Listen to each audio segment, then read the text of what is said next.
Gracias a ustedes.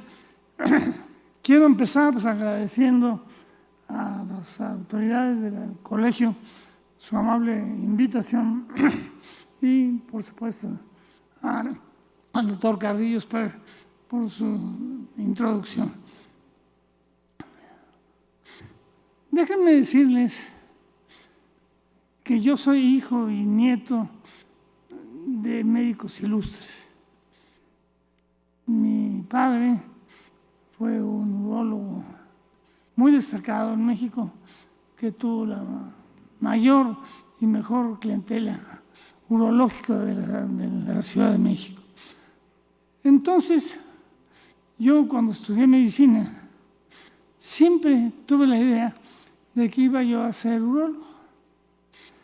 De tal manera que con esa idea es que empecé mi formación. En el año de 1964 me tocaron llevar las clínicas médicas y me tocó el área de gastroenterología. Escogí llevarla en el Hospital Español y tuve la oportunidad de conocer ahí a un joven cirujano que empezaba a destacar en forma prominente, al doctor Alberto Villazón. Él era un autodidacta. Él siempre tuvo su preparación eminentemente personal. Era un hombre muy estudioso y con mucha capacidad de análisis y de integración del conocimiento. Entonces, cuando yo lo conocí, él estaba leyendo el libro de respuesta metabólica al shock del doctor Francis D. Moore, donde se hacía un análisis muy extenso de todo lo que después se llamó la respuesta del síndrome general de adaptación. Y bueno, nos separamos y yo seguí mi carrera y regresé a hacer mi internado de pregrado en el propio Hospital Español. Y nuevamente me encontré con el doctor Villazón. Y me atrajo mucho, ya para entonces él había avanzado muchísimo en la definición de estos conceptos. Y entonces lo acompañé a leer otro libro que en ese entonces estaba causando mucho furor y que era Diagnóstico y Tratamiento del Shock de los doctores Max Harry-Weil y Herbert Shubin. Lo leímos juntos y a mí me entusiasmó. Y empecé yo a seguirlo a él. En ese entonces, cuando uno pasaba en un servicio, quedaba adscrito a alguna persona. Y a mí me tocó cuando pasé con el doctor Villazón, él nos exigía que el que quisiera estar con él tenía que ser guardias A, B. O sea, un día sí y un día no. De tal manera que estábamos una semana, lunes, miércoles, sábado y domingo, y la otra martes, jueves y viernes. Era mucho trabajo, sin embargo, a mí me gustaba mucho y me pegué mucho de él. Terminó el 66 mi internado, que me tocó coincidir con el doctor Alfredo Sierra. Fue la primera vez que fuimos compañeros. A pesar de que somos compañeros de generación, habíamos estado en grupos distintos. Donde por primera vez coincidimos fue en ese año, el 66. Me fui a mi servicio social y a mi regreso me encontré que en el transcurso se había fundado la unidad de shock y la unidad coronaria. Y entonces empecé a trabajar con ellos. Y me entusiasmó esta especialidad. Yo seguía con la idea de ser urólogo, pero ya empecé a concebir la idea que yo me iba a dedicar a la urología como parte básica de mi acción médica y a la medicina crítica como hobby. La vida me llevó por otros caminos y sucedió lo contrario. Terminé dedicándome a la medicina crítica en forma predominante y a la urología, ahora sí, como puro hobby. Bueno, entonces lo importante es que ya el doctor Sierra describió lo que fue esa sala 4 del Hospital Español, donde se inauguró, donde estaba trabajando ya la unidad coronaria, y estaba la pequeñísima área de la que llamaban unidad de shock, que ya era una unidad de terapia intensiva, muy pequeña, de tan solo 2 camas, y con una oficina también muy breve. Y ya estaba incorporada ahí la enfermera Virginia Madrigal Schiller, que era nuestro ángel guardián, nos apoyaba y ayudaba, y tenía una capacidad de trabajo verdaderamente infinita. Posteriormente, en el año 69, en diciembre de 69, se inauguró la unidad vertical del Hospital Español y se inauguró ahí la unidad de terapia intensiva. Y fuimos incorporados como médicos adscritos un grupo de 5 personas, entre los que está desde luego el doctor Alfredo Sierra, el doctor Jesús Martínez, el doctor López Soriano, el doctor Jesús Benítez y su servidor. Y entonces empezamos a trabajar mucho y a desarrollar ya políticas de manejo ya estandarizadas. Posteriormente, en el año del 73, yo egresé del Hospital Español y me invitaron a formar la unidad de terapia intensiva del Hospital Colonia de los Ferrocarriles Nacionales de México. En ese entonces, el sistema médico de los Ferrocarriles Nacionales de México eran 106 unidades médicas en todo el país. Era un sistema que por muchos años fue el más extenso en medicina asistencial en México desde el punto de vista laboral. Y el Hospital Colonia era su centro médico. Entonces ahí fundé la unidad de terapia intensiva y me incorporé a un grupo de muy distinguidos compañeros que me ayudaron a integrar la unidad en forma armónica y adecuada.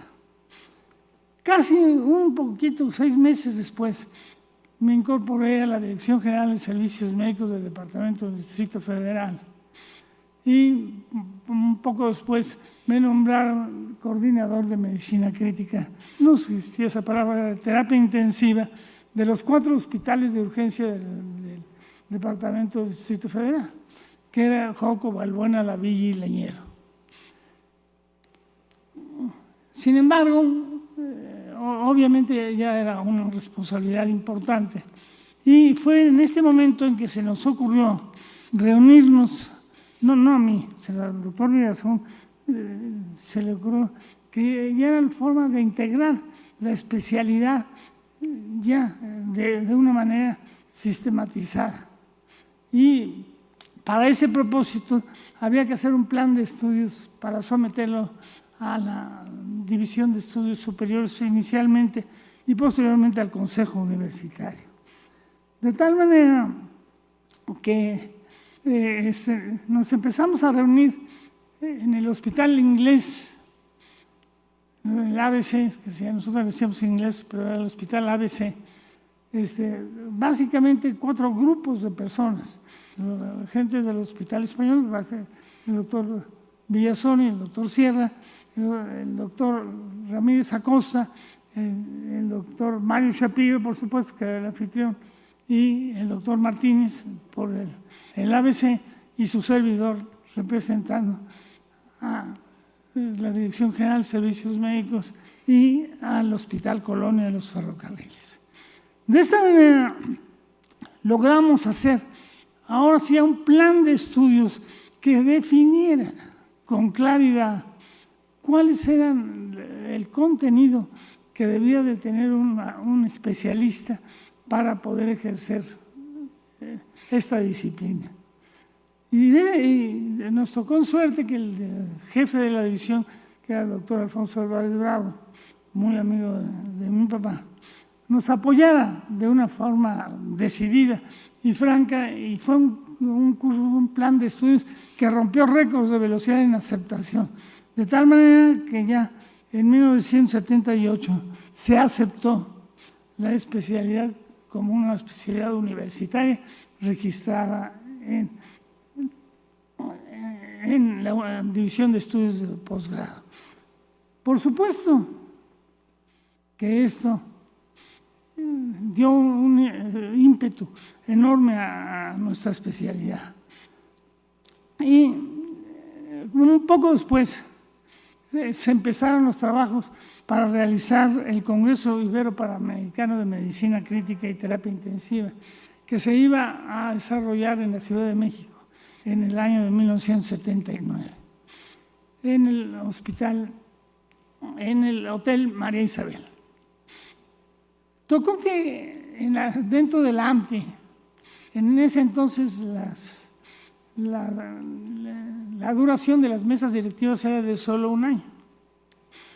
Y entonces el que fue electo como presidente del AMTI para ese periodo fue el doctor Mario Shapiro. Entonces él me comentaba, bueno, ya estamos todos involucrados en el Congreso Ibero-Panamericano, pero yo quiero hacer mi congreso. Y entonces vamos a hacer dos cosas. Una, quiero hacer una reunión, hicimos una reunión nacional en la ciudad de Veracruz, donde juntamos a mucha gente en marzo del 79. Y además quiero que empecemos la revista. La revista había empezado con la Asociación Mexicana de Anestesiología, en una forma cuando está la situación política interna de esa sociedad un poco, digamos, alborotada. De tal manera que duró muy poco. Esa revisión salieron muy pocos números y se acabó esa revista. Y entonces dijo, Mario Shapiro me dijo que queremos hacer la revista nuevamente, quiero que tú te hagas cargo de eso, con una condición, no vas a tener ni un centavo de apoyo. Vas a tener todo el apoyo desde el punto de vista administrativo, pero nada del apoyo económico. Y así acepté y fundé la revista de Medicina Crítica, que acoplé a una empresa que se llamaba Mundo Médico, que era una revista básicamente especializada en la producción de material médico. Con ellos trabajé en forma muy armoniosa y logramos que acabo de hacer entrega al doctor Elizalde de los ejemplares de esa revista para que consten en el archivo de la sociedad todos los números que se editaron. Y empecé trabajando con el doctor Eduardo Ortiz, a quien nombré editor, pero él tuvo que salir de Colonia, los 2 o 3 números, y se sustituyó por los doctores Chío y Evodio Gutiérrez Garrido. Y yo me quedé como estaba desde el principio del director general. Bueno, esta revista, nuestra idea era que sirviese como un elemento aglutinador de los grupos que ya habían empezado a diseminarse por toda la República. Los elementos que habíamos fabricado, digamos, que habíamos formado, estaban ya dispersos por toda la República. Y bueno, entonces la revista efectivamente contribuyó a este fin, ya que cuando terminó el quinquenio, que yo me fijé como meta para terminar, pude decir que durante mi gestión se publicaron 21 números en 5 volúmenes con un total de 762 páginas, de las cuales se destinaron 569 a material científico y solo 193 a publicidad. El contenido, de acuerdo a las distintas secciones, se distribuyó en 18 comunicaciones especiales, 44 informes de investigación clínicas, 7 casos clínicos, 13 artículos de revisión, 37 resúmenes bibliográficos, 6 notas, 13 módulos de editorial, 21 editoriales y un índice general. Es importante señalar que este era el objetivo de la revista, que fueron artículos publicados procedentes de investigaciones y trabajos realizados en 20 escuelas y hospitales del Distrito Federal, 5 de Jalisco, 4 de Monterrey, 2 de Colombia, 1 de España y 1 de Argentina. O sea, la revista cumplió su objetivo de aglutinar a especialistas de toda la República.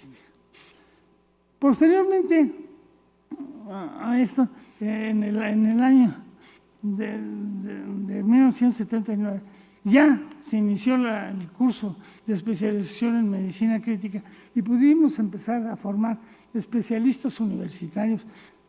Yo inicialmente con un volumen muy alto por las características de los hospitales donde estaba, de tal manera que en la primera generación fueron de 30 residentes, cosa que implicaba mucho trabajo. Pero en fin, así se logró. Y posteriormente, en el año de 87, 88, se hizo el Consejo Nacional de Medicina Crítica. Y ahí el doctor Villazón nos invitó a formar parte de la mesa directiva original. Cabe señalar que cuando se hizo la sociedad hace 50 años, las personas que trabajamos con el doctor Villazón, como ya dijo el doctor Sierra, no fuimos invitados a formar parte del grupo original de la sociedad. Y bueno, luego entendimos que la política y la justicia no siempre van de la mano. Y entonces, bueno, el doctor Villazón, que era un político muy avesado, entre sus muchas cualidades estaba esa, decidió que no quería dar una representación demasiado grande a su unidad y que no se viera como una cosa personal de él, y por eso no nos incluyeron. Sin embargo, sí lo hicieron con el Consejo Mexicano de Medicina Crítica. Ahí fuimos los profesores universitarios iniciales, fuimos los que integramos el consejo. Posteriormente a esto, yo me alejé un poco de la política societaria por una serie de situaciones que no vienen al caso. Y, sin embargo, en el año de 1989, un día, llegando a la casa de ustedes, recibí un comunicado de un cuñado mío que era el que manejaba los negocios en los que estábamos involucrados nosotros. Y entonces yo le dije a mi esposa: ¿ya viste lo que me manda el hipocondríaco de tu hermano? Un seguro de gastos médicos por $1 millón.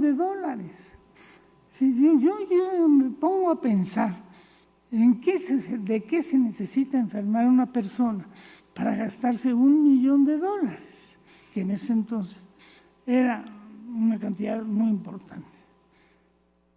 Pero ya iba yo a decir que no, cuando me fijé que la póliza era muy baja, porque éramos muy jóvenes, todos los miembros del Consejo de Administración éramos muy jóvenes. Yo era el viejo y tenía 48 años. Y además era deducible de impuestos. Dije, bueno, si es poco y lo paga el fisco, pues órale. Y di mi ok y se hizo esto. La póliza establecía que para tener la cobertura internacional de entrada en vigor deberían de pasar 2 años. Y esto fue septiembre de 89. En noviembre del 91, o sea, 2 años y 2 meses después, a mí me fue diagnosticada una leucemia progranulocítica aguda. Y entonces el doctor Pisuto, Javier Pisuto, que fue el que me hizo el diagnóstico, me mandó a hacer la biopsia y me hizo el diagnóstico. Me dijo, oiga, ¿qué tan fácil es para usted conseguir medicamentos de los Estados Unidos? Le dije, bueno, si los venden en las farmacias, los tengo mañana en la mañana. Ahora, si hay que hacer una serie de procedimientos y esto. No, le dije, ahora, ¿qué tal? Si me dice usted, ¿qué es lo que tengo? ¿Qué va a pasar? No, pues tienes una leucemia progranulocítica aguda. Y en este momento se está investigando en los Estados Unidos una nueva modalidad de tratamiento, que es el ácido transretinoico, del cual no tenemos experiencia en México. Y le dije, bueno, pues yo con mi póliza yo me puedo ir para allá. Y me voy, y eso sucedía un viernes 22 de noviembre. Entonces hablamos a los Estados Unidos, al MD Anderson, que era el sitio donde él recomendó que me internara. Y allá me dijeron, mire, si usted se viene ahorita aquí a Houston y pone mal, no lo van a recibir en el MD Anderson. Y si se va a cualquier otro hospital que no sea eso, nunca jamás en la vida será usted admitido en el MD Anderson. Le dije, oiga, eso suena a maldición de la mafia. Le dije, no. Y no, la realidad es que me vieron como candidato al protocolo de investigación y el protocolo exigía que el sujeto estuviera virgen al tratamiento. Por eso no quería que me trataran en otro lado. Entonces me fui y me empecé a tratar, y me traté allá. Pero resulta que cuando se prueba una nueva droga y sus efectos no han sido demostrados en ser humano, no se puede dejar al enfermo con solo ese tratamiento. Entonces me dieron lo que se daba antes, más el ácido transretinoico, con lo cual se sumaron los efectos colaterales. Y bueno, la realidad es que nos dieron un libro donde venía toda la descripción del medicamento, bases físico-químicas, etcétera, y venía un capítulo como de 40 páginas de efectos colaterales. Yo dije a don Javi, mira, ya viste lo que dicen estas cosas que me puede pasar, pero bueno, yo me voy a proponer a no tener ni uno solo de los efectos colaterales. Tú lo vas a ver. Y bueno, sí los tuve, pero muy pocos. Realmente me fue muy bien. Estuve ahí internado todo noviembre, todo diciembre, en el hospital y egresé el último día del año. Pero seguí en lo que le llaman la fase de consolidación, otros 3 meses allá en los Estados Unidos. Y entonces me enteré que esto del ácido transretinoico fue una investigación que se hizo en China. Los chinos descubrieron que las células de los neutrófilos, de los progranulocitos, eran muy móviles, demasiado móviles, y se dificultaba mucho su trabajo. Y vieron que agregándole derivado de la vitamina A, se disminuía su motilidad y se les podía estudiar mejor. Y a alguien se le ocurrió, ¿por qué no lo administramos esto a los enfermos en forma parenteral y a ver qué pasa? Y así lo hicieron y se empezaron a curar los enfermos. Y lo publicaron, pero lo publicaron en chino. Y pues casi que nadie leía chino en ese entonces. Pero en Indochina estaban los franceses y ellos sí leían chino. Y lo leyeron y reprodujeron los resultados y con los mismos resultados y lo publicaron ahora sí en francés y en inglés. De tal manera que de esta forma llegó a los Estados Unidos y yo fui el tercer caso tratado en los Estados Unidos con este medicamento. Entonces, alguna vez que iba con mi mujer del sitio donde dormíamos hacia el hospital, le dije, oye, si tienes alguna duda de si voy a sobrevivir esto, te voy a decir, no me voy a morir. Y no me voy a morir porque yo no creo en las coincidencias. Entonces, toda esta serie de coincidencias que se han dado son cosas que Dios manda. Y no me parece lógico que Dios se haya metido en todas estas vejeras para luego salir con la cosa que se me murió el sonso este. Entonces, te aviso, no me voy a morir. Y efectivamente, aquí estoy con ustedes. Me recuperé de eso. Y claro, como sí les dije, sí tuve efectos colaterales, algunos de los cuales ameritó tratamiento. Y ese tratamiento es el que me tiene con estas cosas. Yo les decía a mis enfermos que esto de llegar a viejo no es negocio. Lo único malo es que la única forma de llegar a viejo, de no llegar a viejo, es morirse antes, y ese es peor negocio. Entonces, hay que aceptar estas situaciones. Y bueno, entonces, quiero decir que yo me retiré un poco de la medicina crítica por un tiempo, y entonces reflexioné y dije, ¿por qué Dios no me llevó teniendo tan buenos pretextos como tenía?